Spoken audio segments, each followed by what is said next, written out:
ए सरकार को पाखर पाई तेणु गत 1 वर्ष भितर महिला शिशु नारी निर्यातना सांघातिक भाव में बढ़ी चली तेणु निवेदन कर शशिभूषण व्रत सरकारी महिला विद्यालय छात्री मैंने बालेश्वर कॉलेज संघाश्री होता निर्यातना एवं मृत्यु विरुद्ध एकजुट भाव प्रतिवाद करेंगे प्रतिवाद केवल संघाश्री नुह ए प्रतिवाद होती प्रत्येक छात्री प्रत्येक महिला अधिकार दाबी आज जदि समस्त छात्री ए सरकार को पाखर पाई तेणु गत 1 वर्ष भितर महिला शिशु नारी निर्यातना सांघातिक भाव में बढ़ी चली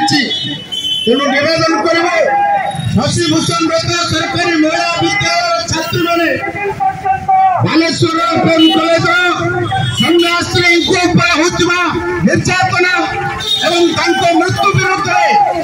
एकजुट भाव प्रतिवाद करेंगे प्रतिवाद केवल संघाश्री नुह ए प्रतिवाद होती प्रत्येक छात्री प्रत्येक महिला अधिकार दाबी आज